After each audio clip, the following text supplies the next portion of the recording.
Are the Minnesota Vikings in trouble? It's easy to think that way because the Green Bay Packers and Detroit Lions won their wild card games this past Sunday. And the Packers did it pretty convincingly, being one of the youngest playoff teams of all time. So should the Vikings be concerned? How do things look with their competitive rebuild? We're going to talk a lot about that. We're going to talk about the reasons why you should and why you shouldn't be worried. Because in reality, it's somewhere in the middle. It's not a major concern, but we shouldn't feel super comfortable either. Welcome to the Real Forno Show. Welcome to the Real Forno Show, hosted by Tyler Forness, the managing editor of USA Today's Vikings Wire, writer for the College Football Network, publisher of Substack Run In Shooter, host of The Good, The Bad, and The Hungry on the Voices of Wrestling Podcast Network, as well as a founding member of Vikings First and SKOL. Welcome, ladies and gentlemen, to another episode of the Real Forno Show. I'm your host, Tyler Forness. With me, as always, in the top right corner, he is producer Dave. Dave, how are you?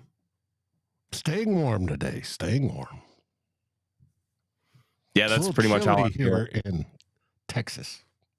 Yeah, I've got a buddy who lives in Fort Worth who was saying that he just bought a house this summer, and he was talking about how he's worried about his pipes bursting. And I'm like, man, you don't really hear about that here because everybody's pipes are so insulated, but it's and just your a different. Walls are insulated, and yeah. No, the apartment complex here was all warning of it. Keep your cabinets open, all that, because they're worried about the same thing. Yeah, you would think that even nowadays, just put a little bit of insulation on your pipes because you don't need a lot. Just keep it insulated to like 0 degrees Fahrenheit. Like that's not a ton of insulation, but it's enough. And there are gonna be times where you just get those weird days, and instead of freaking out about it, hey, let's just do the bare minimum. But we all know that's not how construction of houses and stuff works. No, and last year they learned to put styrofoam covers over the water spigots on the apartments outdoors, because in the previous year on that cold snap, that's where they had the problem with the pipes, is those water spigots would freeze and that, go up the wall and stuff. But they figured it out. We've had no issue so far. Now our coldest morning is yet to come. That's tomorrow morning. We have wind chills down near 0. Ooh. Dave, welcome to Minnesota. Temps around like 15. Hey, I spent time in North Dakota, over 14 years in North Dakota. I know cold. So I spent almost 7 years in North Dakota. I get it. It. Right? There's one hill in Fargo. One. And it's I've been there. It's not even really a hill, it's a valley when you're driving between University and I think 19th. Like it's sorry, not University, Maine. If you know Fargo, you know exactly what I'm talking about. That little dip. And it's just hilarious. But we're not here to talk about University in Maine and Fargo. We're here to talk about the Minnesota Vikings. And look, I got real annoyed last night. And we had our beat writers start talking all this negative stuff about the Vikings and positive about the Packers and Lions. And it's like, look, I understand, but at the same time, come on. Let's not sensationalize. Let's have a real conversation about it. So I kind of countered that. I'm like, look, it's easy to be frustrated, but the Vikings are still in a decent place. They have a lot of issues that they need to address. And we've talked about that. We've talked about the quarterback position. We talked about the defensive line. We talked about edge. We talked about the cornerback position. We've talked about all kinds of different things. But the reality is this. They have 2 star wide receivers. They have a star tight end, and they have 2 star tackles. That's a hell of a base to start building upon. Now, you bring back Danielle Hunter, you have a star edge rusher. And you have good players at the cornerback position. None of them are great. But here's the thing about corner. You don't ever... Hold on. I dropped... You dropped your notes. No, I dropped my wedding ring. I'm an ADD kid, so I like to fidget with it. I think it annoys my wife, but I also didn't want Odie to grab it and swallow it because he would do just that. And then that would be, hey, I got to go to the emergency vet and spend $500 again. Anybody who has an animal, you know exactly what I'm talking about. So there are issues on this team, and it's blatant that there are issues on this team. But the one thing that we are continuously forgetting to talk about, the Vikings have two great schemers, Kevin O'Connell and Brian Flores. The Vikings had the 13th ranked defense in the National Football League. If you're looking at points, 18th.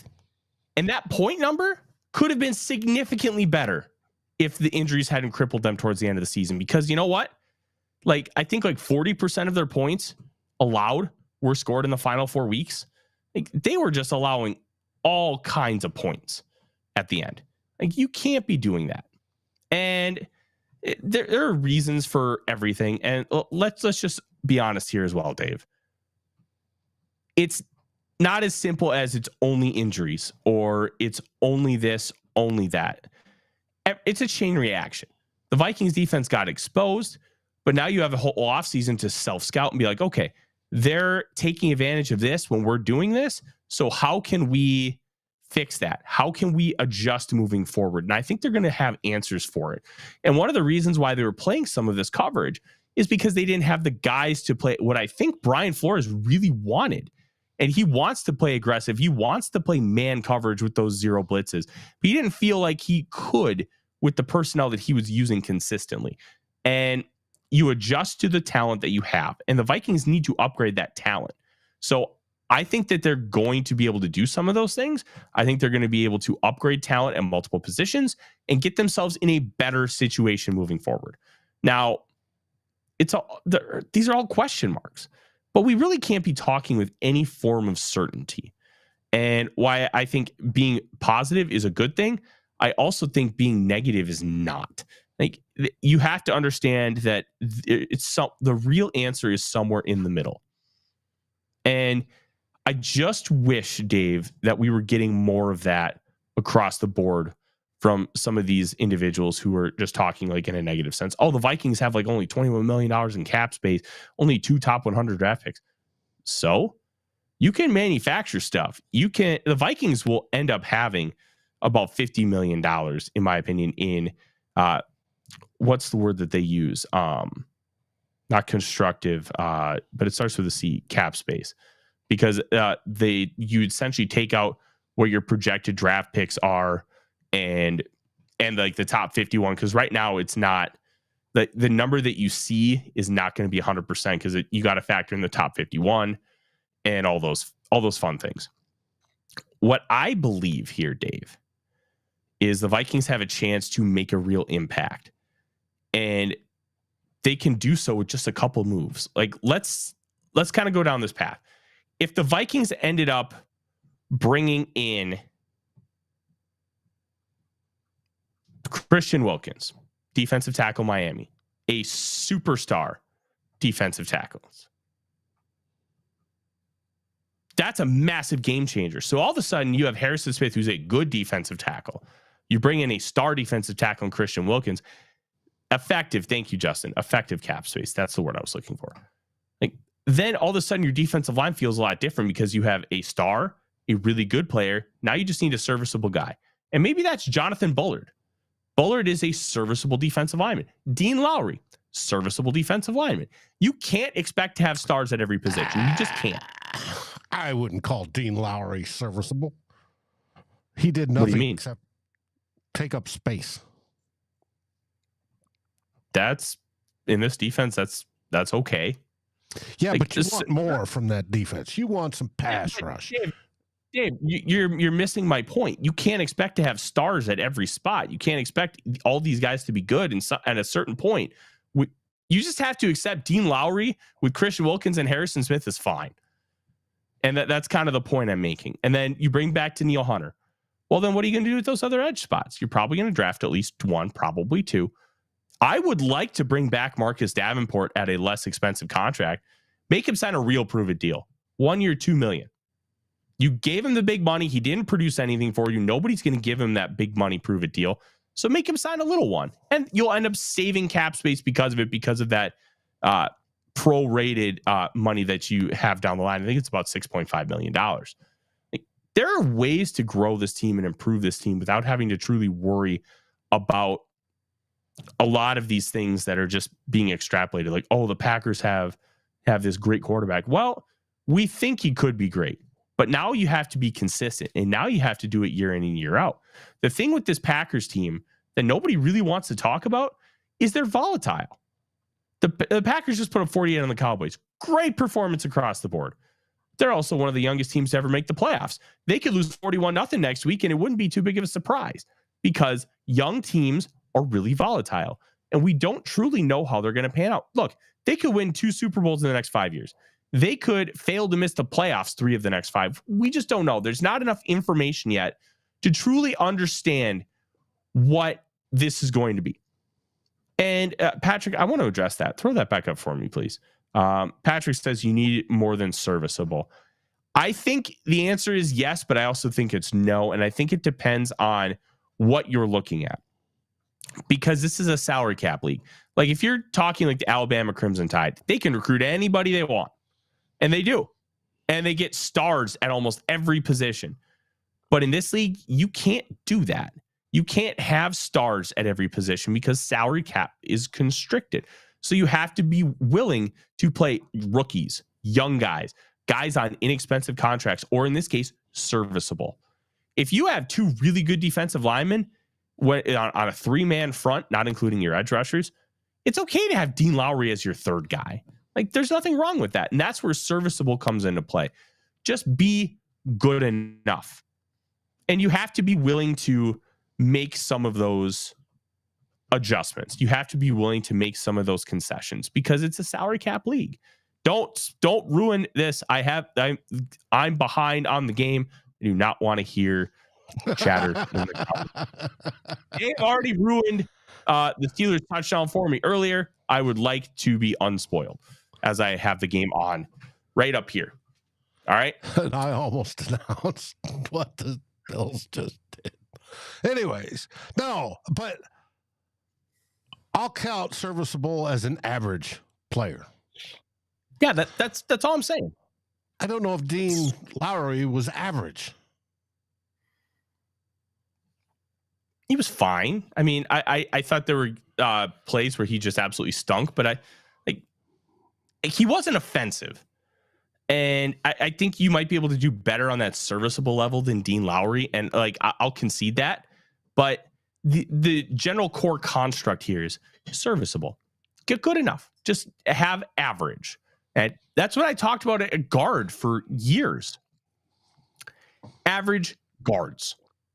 Just be average. That's all we're asking. Average.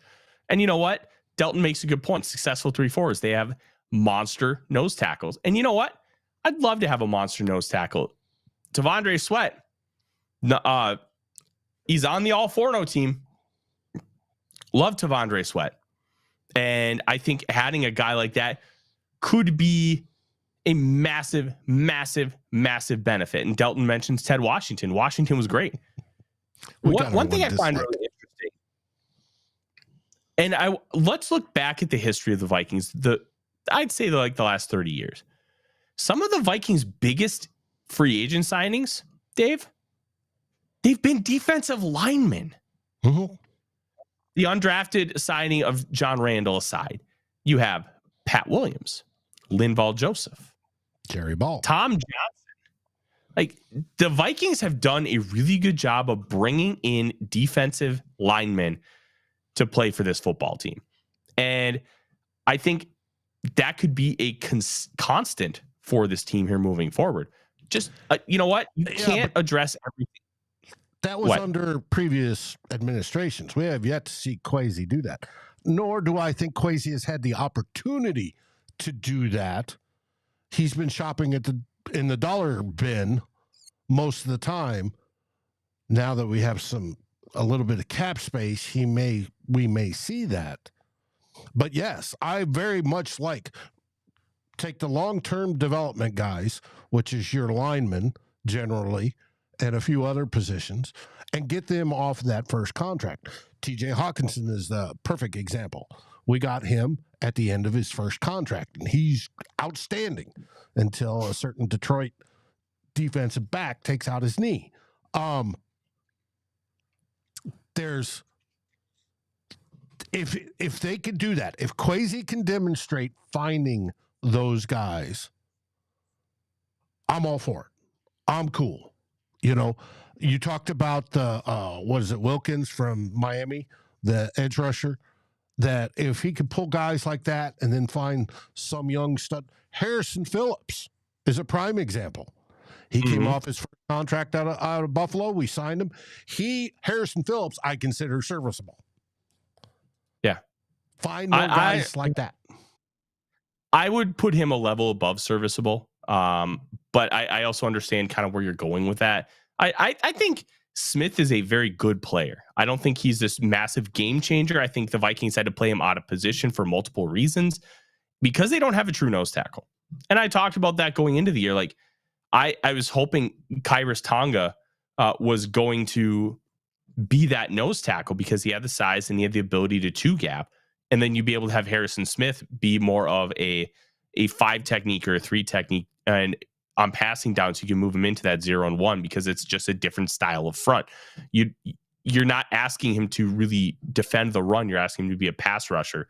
That's where Dalvin Tomlinson was at his best, at that 0-1 tech spot on pass rushing downs. But they wanted him as more of a 3 technique on rushing downs because he was like 310. He wasn't this super big beefy guy. And I'm very intrigued to kind of see how they will address this defensive line because I think if you fix the defensive line, you bring back Hunter, that gives you a massive baseline for success on defense because if you're able to man the front and you're able to get pressure on the quarterback organically without having to force it with these blitz packages and you're able to hold position, that's going to make a massive, massive difference.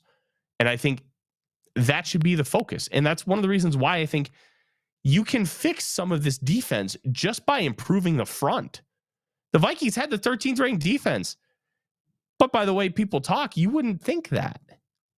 Like the defense got put in some really poor situations throughout, especially the course of the first half of the year with all the turnovers. And they were able to overcome some of that. But improving the front, I think, is going to be really, really key to making this team significantly better. And it's one of the reasons why I think they're not exactly the farthest off from all these other teams because a few changes can impact this team tenfold. And I'm very intrigued to kind of see how that manifests. And one of the reasons why I wanted to talk about it, it's almost never as simple as, hey, these guys are just bad or this team is significantly better. Like there's always context to it. And we're going to find out over the course of the next few months if some of this is going to come into fruition, Dave. We genuinely just don't know. But I want to address a couple things in the comments as we continue to grow on with this conversation. Generic name. I like that. That's a good one. We have people that are getting really creative with their names in these comments, Dave. My worthless opinion, generic name. We got some good ones in here.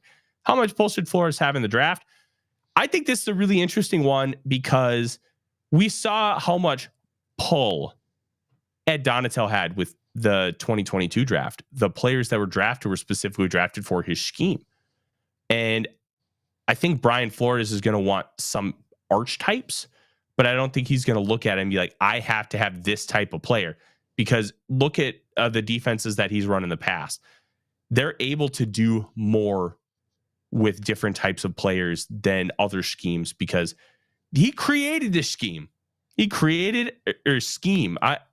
I say it weird. I'm just not going to change. I am who I am. It created this out of thin air. Like they're borrowing stuff from Pitt, what they ran in 2020, 2021. You can ask Pat Jones about it because he ran a lot of the stuff in college. They're doing stuff you don't ever see in the NFL. Why were they doing it? Because of the personnel they had. And that's why I think Brian Flores is going to look more so at talent than he is going to be at, I want this. Darren Doogie Wolfson of Score North said that the Vikings really weren't interested in Kyle Hamilton. Why? My guess is he didn't fit what Ed Donatel wanted to do. And he was more of like a hybrid kind of safety linebacker.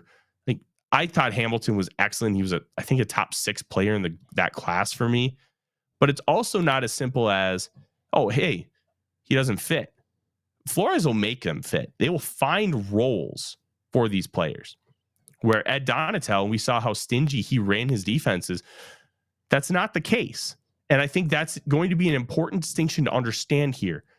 They're going to want some types of players, but I don't think it's going to be, if they don't fit and they're really, really talented, they're off the board. I think they're going to find a way with some of these guys. If they're that good, let's bring them in. And to me, that's going to be the difference between what the Vikings were doing with the first year of Kwesi Adofo-Mensah and what they're going to be doing here moving forward, because we've already seen how the returns on the 2023 draft have been better than the 2022 class. And to me, that's very important. And it's an important distinction to understand. Brian Flores is going to be a massive benefit for how this draft is working out because of how he views personnel. You'll bring in a guy like Ivan Pace because, hey, I know I can use that football player. Where other teams, they looked at the size and some of the potential limitations, like, nah, we're good. But they didn't see the vision of how you can use him. Flores did, and it worked out great. So those are the kind of things that I think are going to be really important. And I really appreciate the question about him having pull in the draft. The thing about collaboration with this franchise, and it sounds like super cliche. It sounds like you're just kind of saying things to say things, but it's not. Like, if your coaches believe in this player and you listen to them and you be like, hey, X, Y, and Z, and you're like, okay, those points all match up and I understand why, then you go with it. The whole job of a general manager isn't to be a scout. Scouts have made tremendous general managers.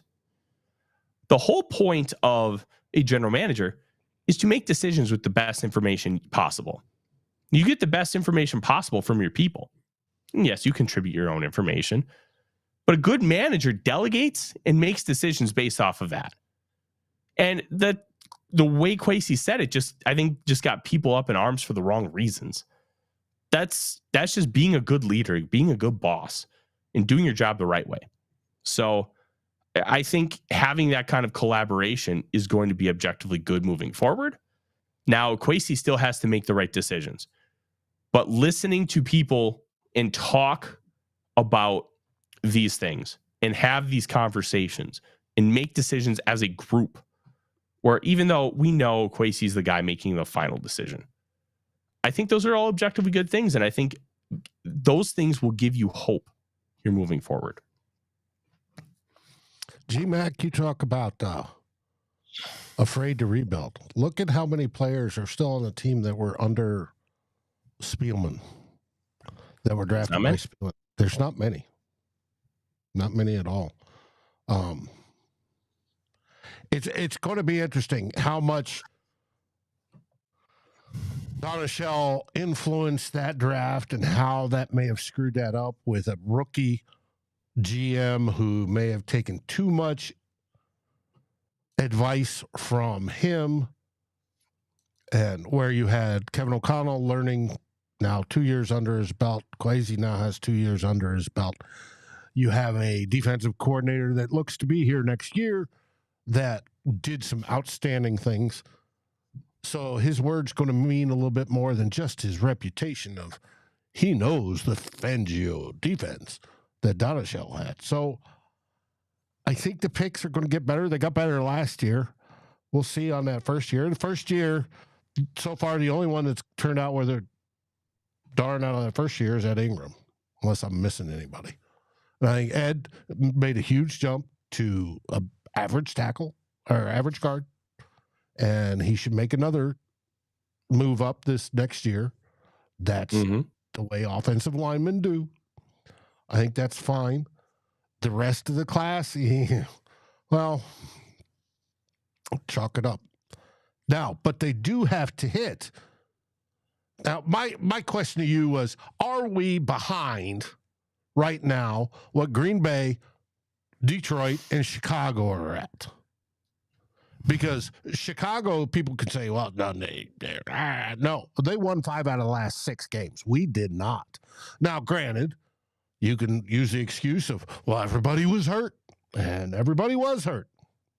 But are we behind those guys as we sit, or are we equal to them, just that we had penalties?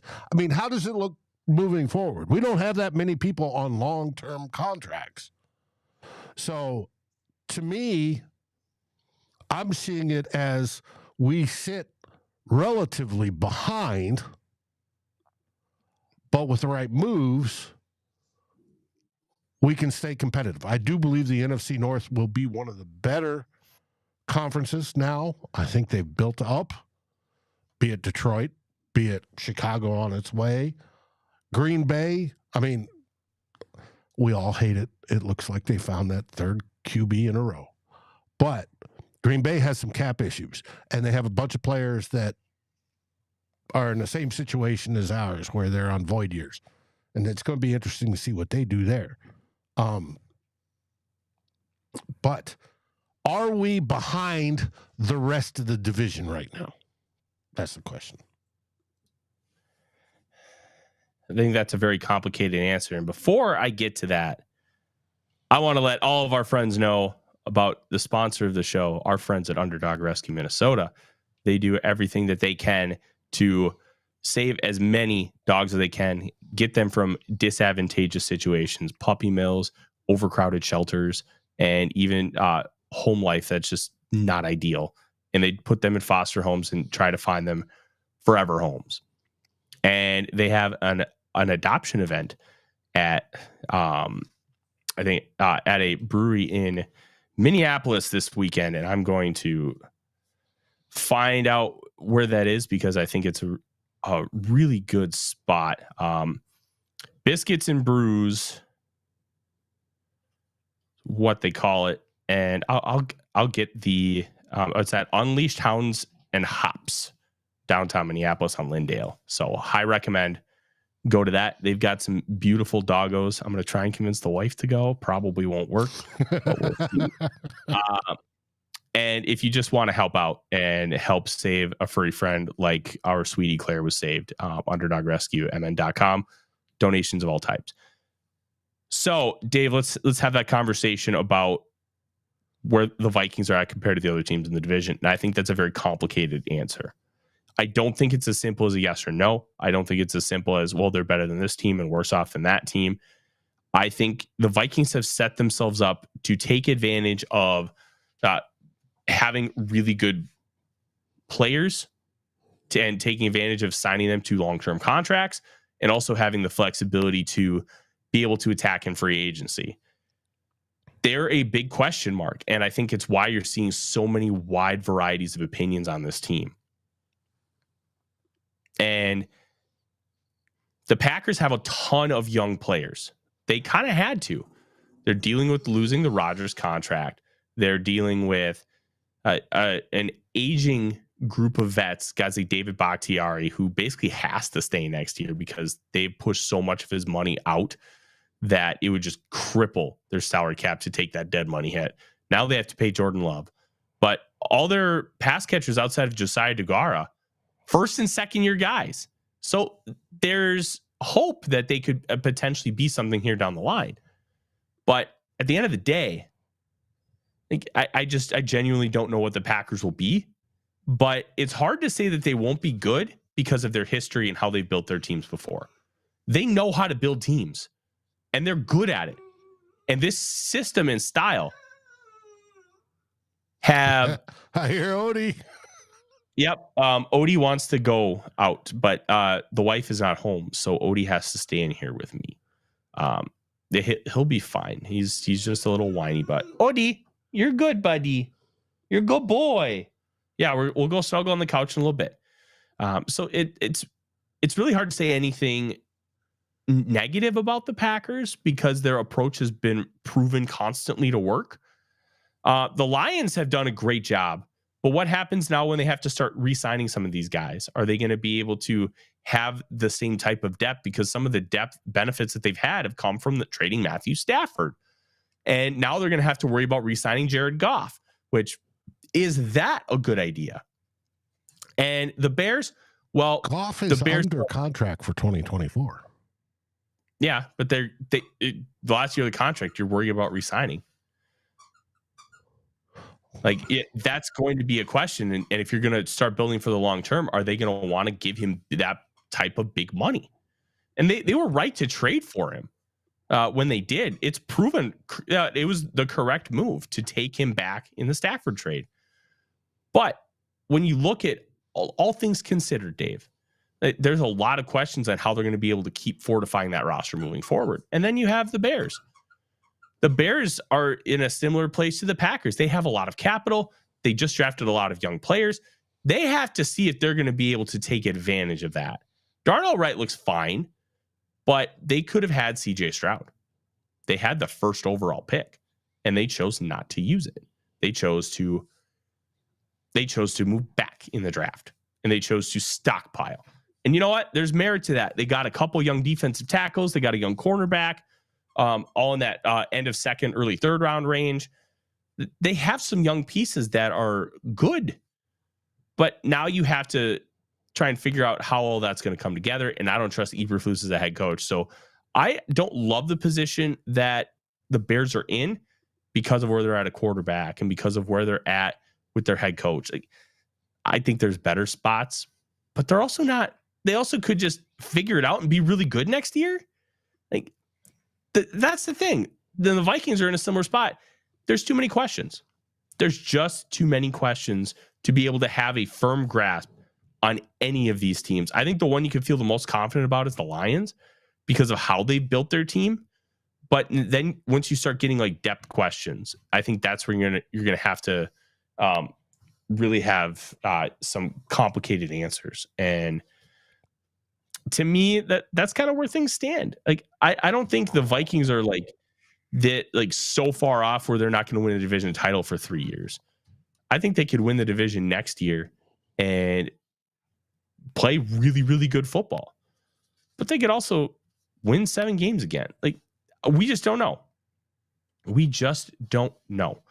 And to me, that's there's when you talk about the unknown, there's a fear element, Dave. And I think people are just scared because they don't want to move on from Kirk Cousins because he provides this level of stability at the position that the Vikings just haven't had in years. And having to change that position, it can be scary. And I think because of all those questions, there really just isn't a good answer. And anybody who talks with any form of confidence, I think, is trying to sell you lakeshore property in Arizona to steal a line from the great George Strait. We just don't know. And I think that's kind of the big thing here. We just don't know. I want more quality young talent that we can say that we're keeping up with the Joneses and that the optimism for the future is there. Now, I think with all the right moves, we can get there. First off, number one, select that rookie quarterback, the next franchise quarterback of the team, because Kirk Cousins isn't it. He's been in the league 12 seasons, and CJ Stroud, a rookie, and Jordan Love, a first-year player, both have as many playoff wins as he does. Move on from Kirk Cousins. Simple, easy. Drafting other players that will make an impact, right? And so you're looking at hopefully impact positions that are needed. mainly on defense. Most of the holes seem to be on defense. Now, we could use a third wide receiver if you don't believe Powell is the guy or whomever. Then that's possible too. We could use a left guard and a center if they don't bring back Dalton at left guard. All those are fine. But if you can make impacts, get another good corner, some young stud, right? If you can get, I think our safeties are fine. A middle linebacker, inside linebacker, right? Because how long are we going to go with Hicks? Hicks was great this year. I don't deny that one little bit, but he's getting older, and you know that doesn't last. But if you have young guys that are stepping up and being stars, then you're not paying those guys a whole terrible amount of money because they're on rookie contracts. Then you can afford to pay the best wide receiver who has the most EPA for a wide receiver of anybody in the league, right, or close to it, next to Tyreek Hill. You could pay him. You could give Darisaw the contract he wants, right, or deserves as a premier left tackle in the league. All that stuff can happen when you have that rookie QB. And if he's the franchise guy, it gives us all hope. What absolutely irritates Vikings fans nowadays, at least in my opinion, the fan base seems split. There are the Kirk lovers that want Kirk, re-sign Kirk. Hey, even float up the re-sign Kirk and then, draft a first rounder and let him sit 2 years behind Kirk deal like the Packers did. That works. Like Kirk would ever agree to that, but no. And they want to go that way. And then there's the other half we've seen that before. We've seen it for 6 years with our own eyeballs. And we've seen all the excuses. Well, if he only had a better team, if the defense was better, well, he had a number one defense when he came here. Only if. And he had two great wide receivers. Only if the offensive line. Well, the offensive line got better. Only if. I'm tired of that, right? And it's stale. And you're going to get half the fans that if they bring back Kirk Cousins, they're going to go, I'm done with this. This is BS, right? If you get that rookie quarterback, everybody's going to be excited. Everybody's going to want to see this kid play. And they know he's a rookie. He can make mistakes. Most do. But they're still going to be excited. They're going to buy jerseys. They're going to do everything that. So that's what I think they should go. Then they save money and then start filling those holes that we need. Rather than just throwing a cheap patch on top, they can put somebody quality, a quality free agent instead of a bargain bin free agent to stick in there. And then we have built up, and then you work on, draft as well, building depth, developing people, and you've got it. Now, Proto, I don't know if you think I'm smoking anything. It's just the way I feel. I don't know.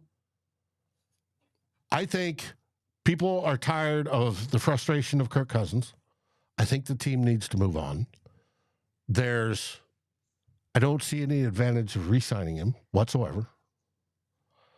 Now, I could be wrong. I've been wrong before.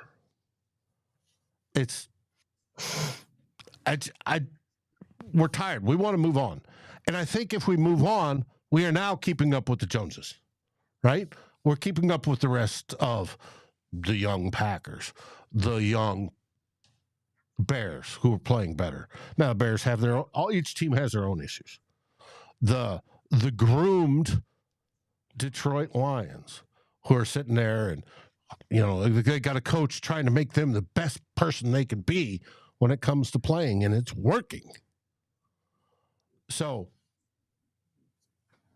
if you move on and get to that point, I think we're competitive. If we stick with the same old, yeah, we can win some games. But are we competing for a Super Bowl? Tell me what in that, if we in that stick with the same old, what in that makes you believe we're an instant Super Bowl competitor? We haven't scored a ton of points. We haven't blown out anybody in years. That's all stuff that needs to happen, and it hasn't happened yet. That's why when you say, well, we're relatively close and we're relatively, yeah, you could say yes, but they've got to make the correct moves and get lucky in it. Draft is a crapshoot. Even for the best GMs, the draft is a crapshoot.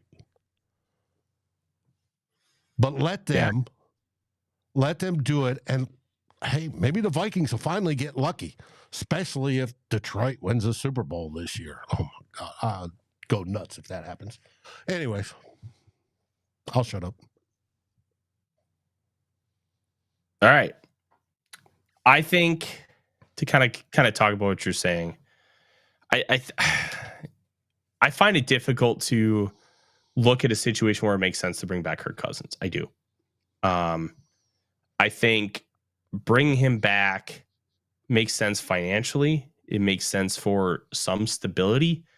But how does it make sense for growth and development? How does it make sense for the future of this franchise? I genuinely don't have a good answer for that. I think that they've been trying to find a guy to groom behind Cousins for a couple of years now, and I think that's their preferred route.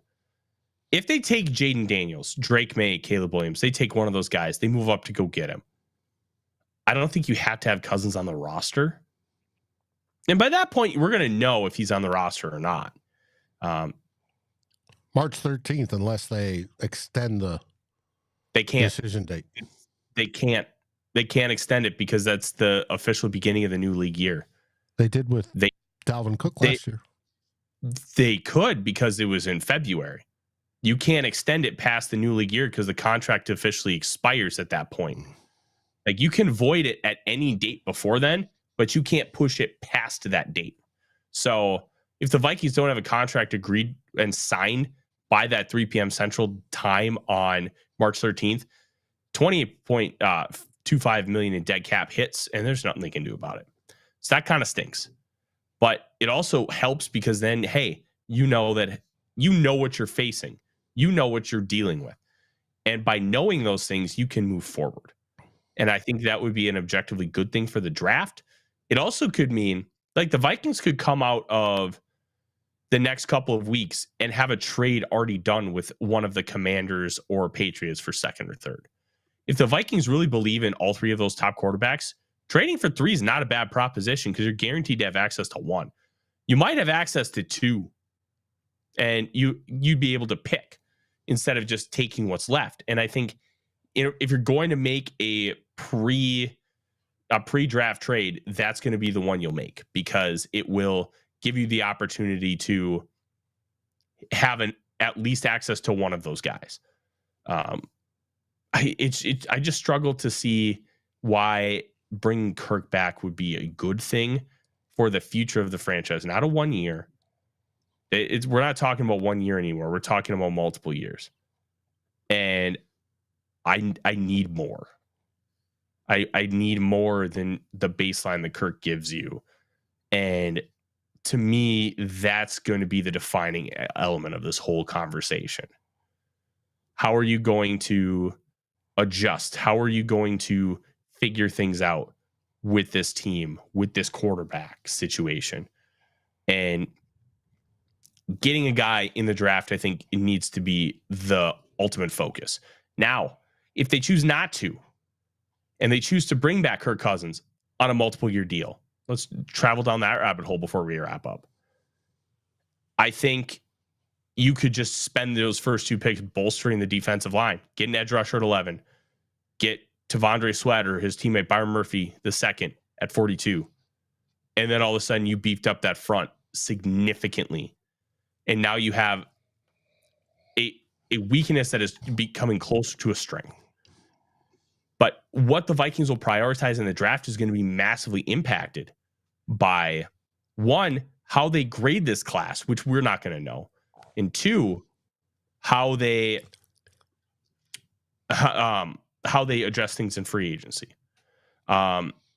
Question from Brian: is the 5th-year option important for a quarterback? Yeah, but I don't think it's so significantly important in comparison to how it was the last few years. Chris, the Trey Lance thing needs to go. I just don't think that it's just plausible to trust your whole franchise on a prove it year with Trey Lance, considering you haven't seen anything. If you draft a QB. If you draft a QB, if you draft a QB, why are you trading for Trey Lance? That doesn't make any sense. Because if you have 2, you have none. Yeah, if you have 2, you have none. Absolutely. But if you're going to make Lance your guy, they should have already done it. They obviously didn't. So it's, to me, that conversation is gone. You can't realistically have that. Davey, what do you mean if Kwesi drafts on the cheap? I'm not quite understanding what you're saying there, because I think there's more there. So if you could share, I would greatly appreciate that. Quarterback is priority. And I think now that you have JJ McCarthy in this class, you have 4 or 5 guys that I think could potentially be starting quarterbacks in the National Football League for a long time. I don't include Bo Nix in there. You've got May, Williams, Daniels, Penix, and McCarthy. Bo Nix, I see as a potential backup. That's it. I don't see him being a capable player. I don't see him being really anything more than that backup. But that's just my view of Bo Nix. I don't like him. We're going to have a lot more conversations. And Dave, we're going to have a lot more SKOL searches too. And we're going to really start diving into this class. And we're going to start diving into Senior Bowl players, because the Senior Bowl is coming up in 2. I'll be traveling in 2 weeks for the Senior Bowl. So there will not be a live show on that Monday, but we will have something for you to watch that Monday. To be determined if we have something Wednesday night. I cannot guarantee that, but I will try. Michael Penix Jr. was just announced after the conclusion of the Bills-Steelers game to be attending the Senior Bowl. And I'm very excited to see him live. I think that's going to be a really important step for him. I think it's going to be really important to see him compared to all these other quarterbacks. I think it's going to be important to see, for him to show that he can do things with accuracy and he can have a competent base consistently. Something he just wasn't able to show last couple years. He played off base, off platform a lot. And I don't mean off platform like running around and making a throw. I mean off platform like he was not utilizing his feet to help him. And I think that's going to be really important to see how he ends up progressing, how he ends up showing that. And I'm really excited to kind of see how all that manifests.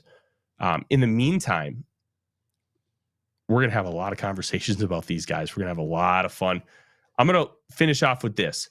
If you have not checked it out on VikingsWire.usatoday.com, I highly recommend you do. Our second mock draft roundup is up. And we had 3 players taken more than twice. Latu, the edge rusher, was taken 5 times out of 23 mock drafts. Michael Penix Jr. was taken 4. And Jaden Daniels was taken 4. So it feels like we're seeing some consistency. Edge rusher or quarterback. But we also had some cornerbacks sprinkled in. Iowa's Cooper DeJean was taken twice, and Alabama's Kool-Aid McKinstry was taken once. This is going to be fun to watch throughout the course of the year. In January, it doesn't mean anything. But it does mean something later on. And that's going to be what you're going to want to watch. Okay? You're going to want to watch how things manifest throughout the course of the next few months. And that's going to be really interesting because you're going to be able to see growth. You're going to be able to see progression. And it's going to make things more interesting as far as that actual draft day. Because like, oh, I remember people were mocking him to the Vikings back in January. And now he's still being mocked there. Or he's not even a first rounder anymore. And he's not being mocked to the Vikings. Jamie, that's kind of the position of this show. We want to see the Vikings not win a Super Bowl before we die, draft the quarterback of the future before we die. We want them to win a Super Bowl, don't get me wrong. But that's our show. A lot of good conversation, a lot of good discussion, but not a lot of closure. And I think that's where a lot of these discussions are going to come from over the next few months, because we don't have all the answers. It's about exploring possibilities and exploring ideas. And I think we did a really good job of that here today. Don't forget, episodes of SKOL Search will be coming constantly. We're going to try and do Tuesdays and Thursdays. We don't have any specific times, so you'll want to like, subscribe, ring the bell. And by ringing the bell, you're going to know when we go live. Dave does a good job of setting those shows up a couple hours ahead of time, and you will get the notification that we're going live in X amount of time, so you can check it out live. Or if you're at work and you can't make it, that's okay. Check it out when you have the time, because these are going to be relatively evergreen, because we're having conversations about NFL draft prospects. And don't forget, also subscribe on the podcast side of things, where we're also going to have Justin's stuff. We're going to have stuff from Dave, where he talks with people scolding with friends. We're going to have potential interviews from me. I'm going to see if I can score some interviews, and we'll throw them up just on the podcast feed. We're going to have a lot of fun stuff. And don't forget, 2-0 Bloggers through the Super Bowl is on Saturdays, will be on Sundays from there on out until the beginning of the next season. You won't want to miss any of it. And we thank you very much for joining us live, or if you're listening later, we appreciate you just the same. I'm Tyler. He's Dave.